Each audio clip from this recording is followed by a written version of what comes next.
kill you for that!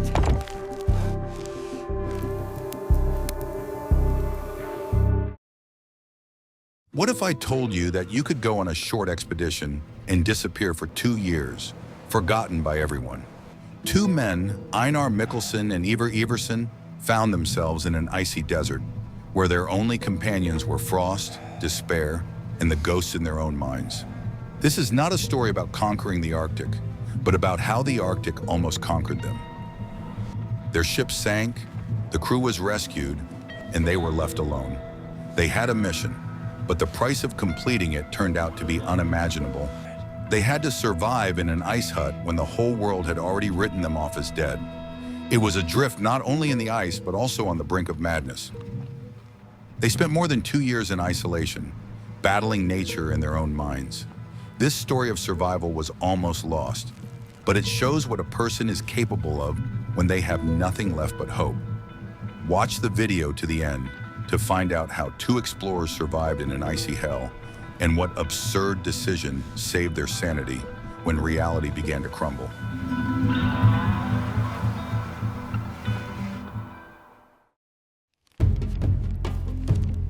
I will reveal the most closely guarded secret of this expedition because its true purpose was not just discovery. In 1909, Danish explorer Ejnar Mikkelsen set off for Greenland on a small ship called the Alabama. Officially, it was for mapping, but in reality, he had a secret mission. He was to find the diaries and evidence of Ludvig Mulius Eriksson's lost expedition. The thing is, Mulius Eriksson was rumored to have found a strait separating Greenland from the so-called Peary Land, which called into question American territorial claims. At stake was sovereignty over a huge part of the Arctic. Mikkelsen had to find evidence that Greenland was a single island, and that evidence was buried somewhere in the ice along with the dead explorers. There was one person on Mikkelsen's team who was not a polar explorer, ship mechanic Ivar Iversen. He joined the expedition almost by accident, but it was his calmness and technical skills that would prove decisive in this story. Iversen was the complete opposite of the impulsive and mission-obsessed Mikkelsen. From the outset, the Alabama expedition faced harsh conditions. The ice was relentless. The ship struggled northward along the east coast of Greenland. Mikkelsen knew he had only one chance to find traces of Mulius Eriksson before their ship was either crushed by ice or forced to turn back. In the fall of 1909, the Alabama dropped anchor off Shannon Island, unable to go any further. The ship was trapped in ice. The crew was forced to spend the winter hundreds of kilometers from the nearest settlement. It was a harsh ordeal, but it was only a prelude to the real drama. Mikkelsen used this winter to prepare for the main expedition. In the spring of 1910, he and Ivar Iversen were to travel deep into Greenland on dog sleds. It was a journey into the unknown, from which no one had ever returned. They were not seeking glory, but the diary of a dead man. Their task was to cover hundreds of kilometers across an unexplored ice desert. They carried supplies for several months. None of them could have imagined that this one-way trip would stretch into 2 agonizing years. They were prepared for difficulties, but reality exceeded all their expectations. The Arctic is a place where nature does not forgive mistakes, and the price of any oversight is life. Mikkelsen and Iversen took their first step into the icy silence. From the outset, this expedition was an adventure dictated by political ambitions. However, for the people who found themselves in the ice, politics quickly gave way to one question: survival. They did not yet know that their main mission would be accomplished, but the price for it would be exorbitantly high. We are very interested to hear your opinion. Do you think such a risk was justified for the sake of national interests and maps? Write about it in the comments, and don't forget to subscribe to our channel so you don't miss the continuation of this incredible story.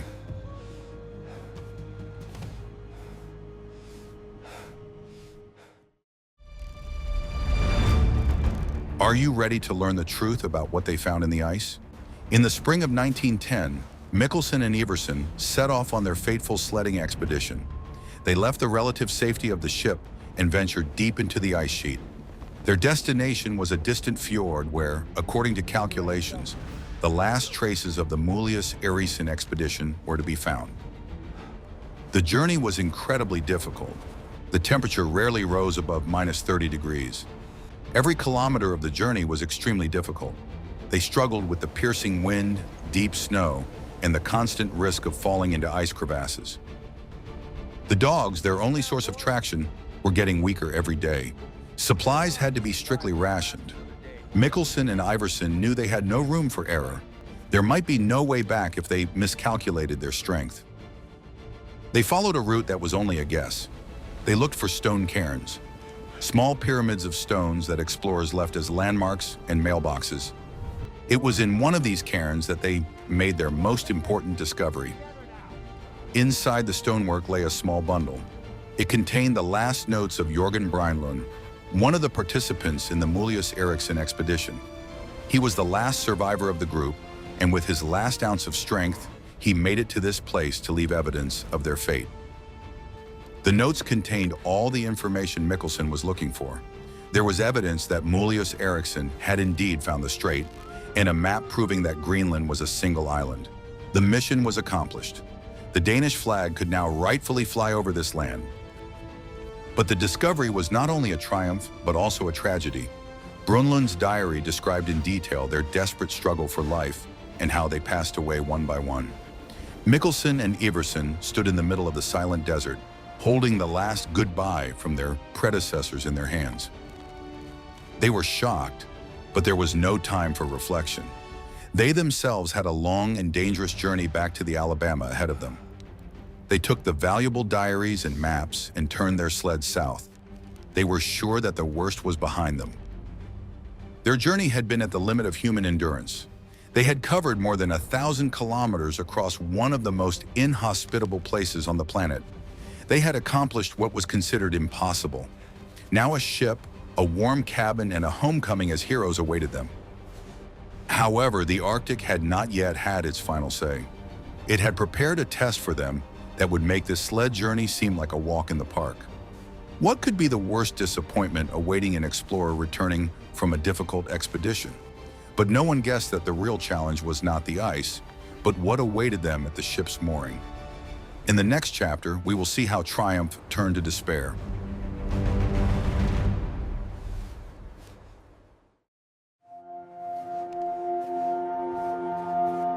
What they discovered when they returned to the coast was beyond comprehension.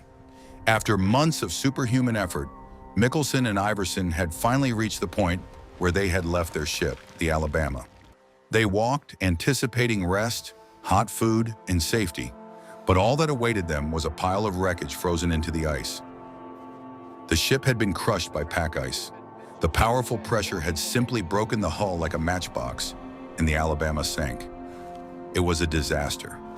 All their hopes for rescue, their floating home, their connection to the world, all of it now lay at the bottom of the icy bay.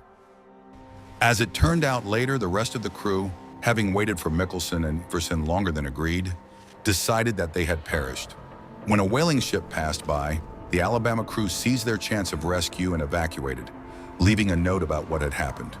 They could not have known that two of their comrades were still alive. Mikkelsen and Iversen were left alone, completely alone for thousands of kilometers around. They had no ship, no communication, and almost no supplies. The world considered them dead. At that moment, the mission, the maps, the politics, all of it lost all meaning. They had only one task before them, to survive. But how could they survive in the Arctic without equipment or support? Ivar Iversen, a calm and level-headed mechanic, did not let despair take hold of them. He suggested using the only thing they had left, the wreckage of their lost ship.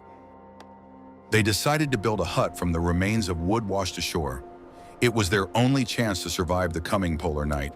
They worked as long as daylight allowed, pulling pieces of wood, parts of the hull, and anything else that might be useful out of the icy water. Their hut was a small bastion of civilization amid the chaos. It was only a few meters long and wide, barely taller than a person, but in this icy hell, it was their fortress. They moved the remaining supplies they had been able to salvage from the ship into it. There was a lot of work to do. They had to gather fuel for the long winter, hunt to replenish their meager food supplies, and constantly repair their shelter, which could not fully protect them from the Arctic winds. Iverson showed remarkable ingenuity, creating the necessary tools from the debris. They were cut off from the world. Their triumph in finding the Mulius Eriksson diaries now seemed like a cruel irony. They had brought news of the lost expedition, only to find themselves in the same situation. They were an engineer and a researcher, trapped in an icy prison. They had no choice but to accept the rules of this cruel game. The polar night lay ahead, and it was only the beginning of their 2-year drift on the brink of life and death. Their small house, cobbled together from debris, became their world. This structure was not just a shelter from the cold, but also the first absurd decision that helped them stay sane. They created order where chaos reigned. Like this video if you also believe that ingenuity is the main weapon in the fight for life.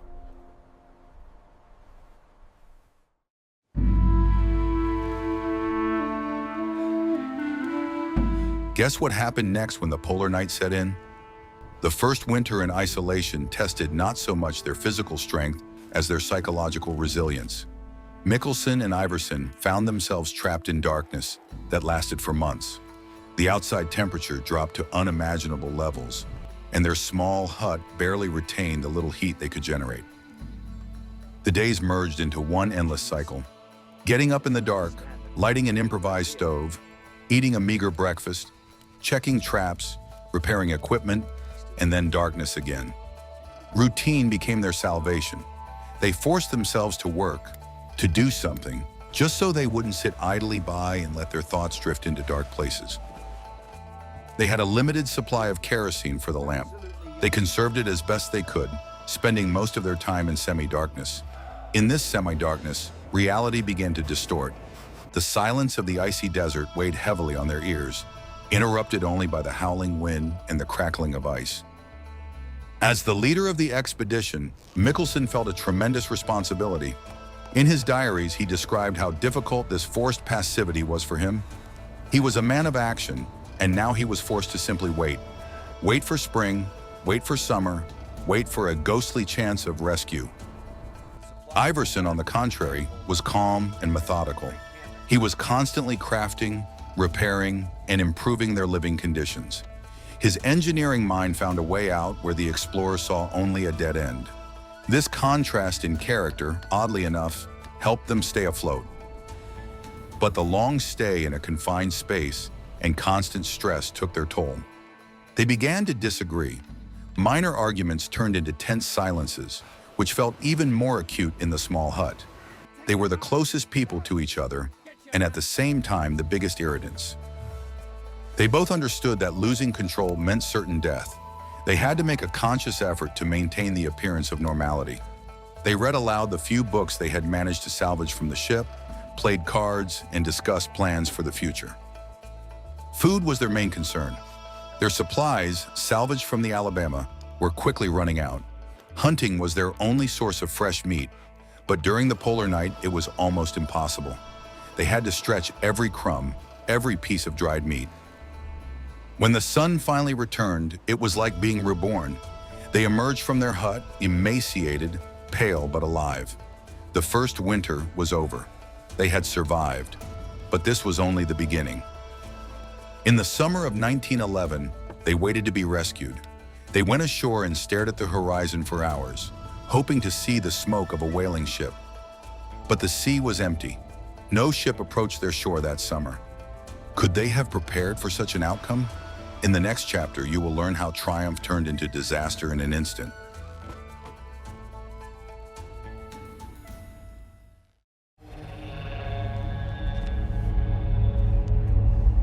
The second winter arrived. The realization that they would have to spend another year in this icy prison was a crushing blow. Their supplies were almost gone. Their clothes and equipment were worn out. Their physical strength was leaving them. But the worst blow was to their psyche. It was during this second, even more terrible winter that the hallucinations began. The line between reality and imagination began to blur. Their brains, exhausted by hunger, cold, and isolation, began to play cruel tricks on them. They both suffered from what is known as Arctic insanity. Mikkelsen later described how they heard voices. It seemed to them that guests were coming to their hut. They had long conversations with these ghosts, argued, and tried to prove something. Everson, a man with nerves of steel, suddenly began talking to an empty corner. The most vivid and painful hallucination was the ghost ships. They constantly imagined that they heard the horn of a steamboat. They jumped out of the hut into the bitter cold, ran to the shore, shouted and waved their arms, but the horizon was empty. This happened again and again, exhausting their last reserves of mental strength. Their relationship reached a breaking point. They began to suspect each other. Mikkelsen thought that Iverson was plotting against him, hiding food. Iverson thought that the captain had gone mad and was a threat. They were on the verge of doing something irreparable. In this critical situation, Mikkelsen made the very absurd decision that saved them. To combat illusions, he suggested creating their own controlled illusion. They decided to host dinner parties. Every evening at the same time, they took out their best, albeit torn, clothes. They set an improvised table and placed empty tin cans instead of plates. They pretended to have a luxurious dinner with several courses, wine, and cigars. They engaged in small talk, discussed politics and art, and reminisced about restaurants in Copenhagen. They addressed each other as Mr. Iverson and Captain Mikkelsen. It was a theater of the absurd, performed by two exhausted people at the end of the world. But this ritual worked. It gave them structure, a reason to communicate that wasn't about survival or mutual recriminations. It created an island of civilization and common sense amid the icy madness. They countered the chaos in their heads with their own orderly delusions. This psychological trick, this game of normality, helped them hold on. They learned to distinguish their planned fantasies from dangerous, spontaneous hallucinations. They fought madness with its own weapons. It was the longest and most terrifying battle of their lives. They were not fighting nature, but themselves. And in this battle, they were slowly but surely winning. They lived to see the spring of 1912, having spent a total of more than 2 years in isolation.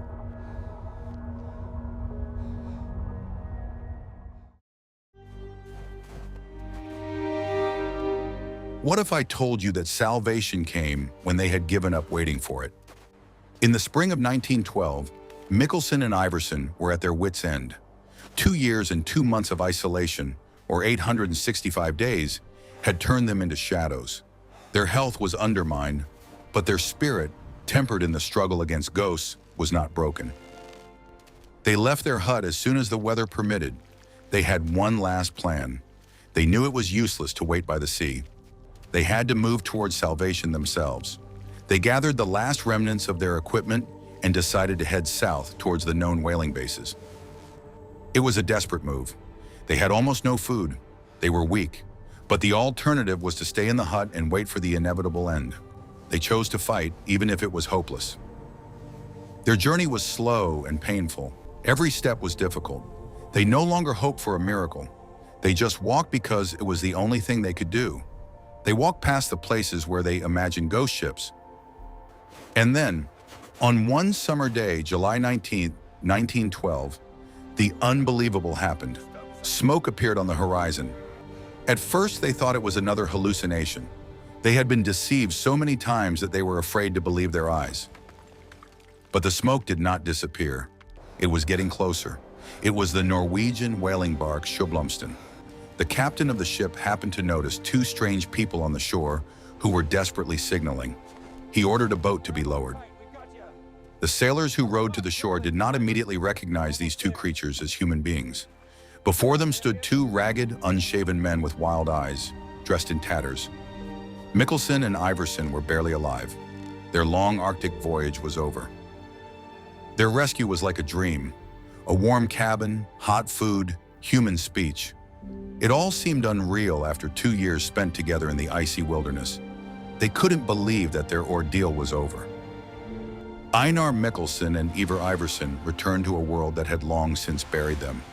They brought with them not only their lives, but also the priceless Mulius Eriksson diaries, which they had guarded like the apple of their eye for 2 years. Their mission, despite everything, had been accomplished. They spent 865 days in isolation. This record of survival in the Arctic became legendary. But at what cost did they achieve this survival? In the next chapter, we will find out what awaited the heroes upon their return home. A terrible price was paid for them, but here they are at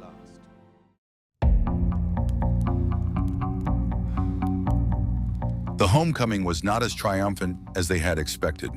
Denmark greeted them with restraint.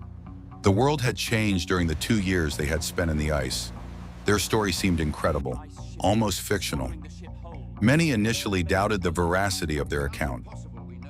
The hardest part was the physical and mental exhaustion. The Arctic had left an indelible mark on them. The cold and meager food had undermined their health. But the psychological scars were much worse. They both struggled with the effects of Arctic madness for a long time. Mikkelsen also had to deal with bureaucratic difficulties. He was accused of losing the Alabama and exceeding his authority. He had to spend a long time proving that his actions were justified. The diaries and maps he had saved became his main argument. It was these documents, obtained at such an incredible cost, that became the main result of the expedition. They finally confirmed that Greenland is a single island. The territorial dispute with the United States was resolved in favor of Denmark. Mikkelsen's mission, although it turned into a personal tragedy, was of great national importance. Ivar Iverson, a modest mechanic, was awarded for his bravery. He proved that calmness and engineering ingenuity are no less important than polar experience for survival in the Arctic. His contribution to the rescue was invaluable. Mikkelsen later described all their adventures in the book Lost in the Ice. The book became a global bestseller and a classic of polar literature. In it, he candidly recounted not only the physical hardships, but also the psychological struggles, hallucinations, and how they staged dinners to save their sanity. This story is not about heroism in the usual sense. It is not a story about conquering peaks or discovering new lands. It is a story about how two people found themselves at the bottom of an icy pit and managed to get out of it not through physical strength, but through strength of spirit. They did not defeat the ice or the cold. They defeated the despair and madness within themselves. Their absurd decision to have imaginary dinners turned out to be the most effective cure for loneliness and fear. Their survival was a miracle, but it was a miracle created by their own hands. They proved that human ingenuity and the will to live can do incredible things, even when the whole world thinks you're dead.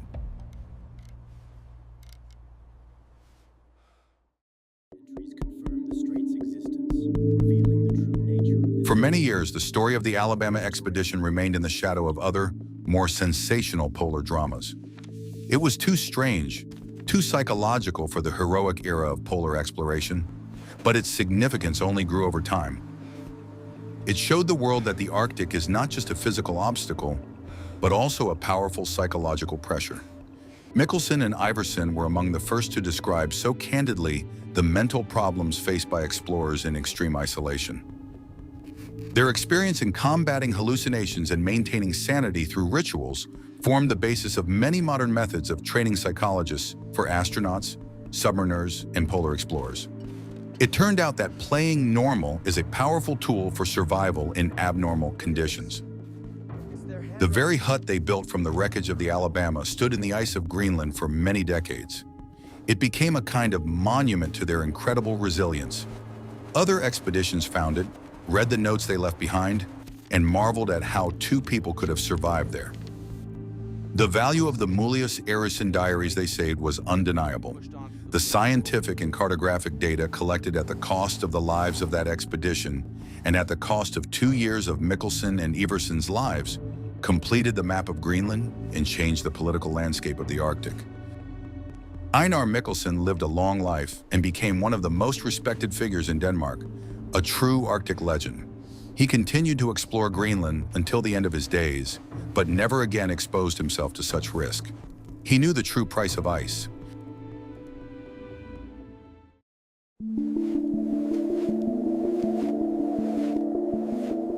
What allowed these two to survive where other, more experienced and better equipped expeditions had perished?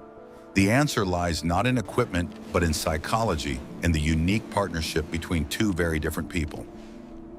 The first lesson is the power of routine. In conditions where every day is like the one before and there is no hope, It is precisely a strict daily routine that keeps the mind from falling apart. Mandatory exercise, cleaning equipment, dinner parties, all this created a framework that kept their psyche intact. The second lesson is ingenuity.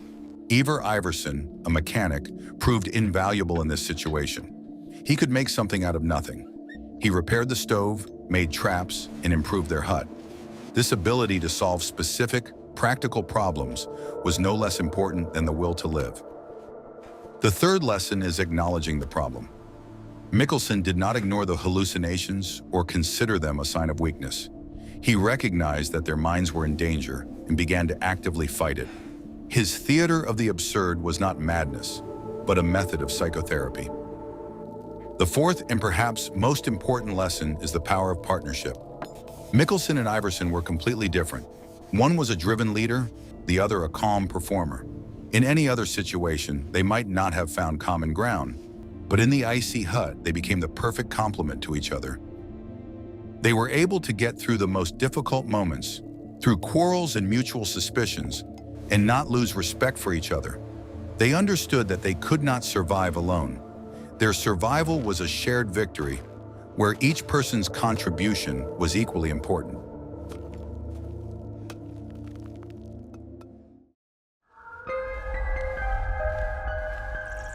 The story of Ejnar Mikkelsen and Ivar Iverson is not just an Arctic adventure, it is a parable of human resilience. They set out in search of a lost expedition, but ended up finding the most hidden corners of their own consciousness. Their drift was not only physical, they were not trapped in the ice on a ship like many others.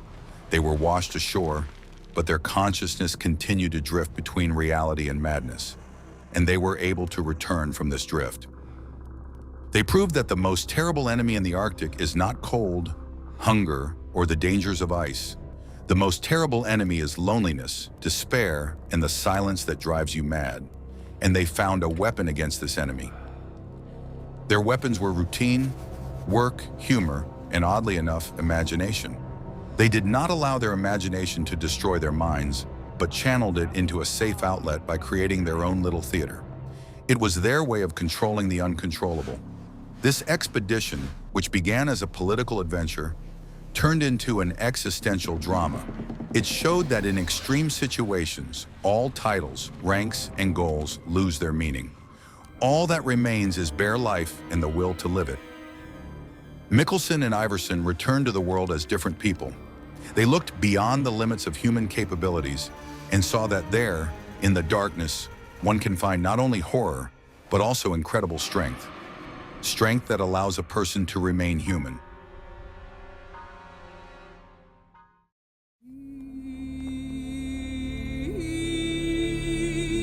We have told you the story of Ejnar Mikkelsen and Ivar Iverson, the story of their incredible 865-day drift on the brink of life and death. They set out in search of the truth buried in the ice and almost became part of this icy desert themselves. Their victory was not over the elements, but over their own despair. This story proves that human ingenuity and psychological resilience are the most important tools in any expedition, even the most hopeless. They didn't just survive, they preserved their sanity by turning their madness into a tool for salvation. Which survival technique do you think was more important for their rescue? Iverson's engineering ingenuity or Mikkelsen's psychological theater? Suggest topics for future videos in the comments section. Which forgotten heroes or incredible expeditions would you like to learn about? And don't forget to subscribe to our channel.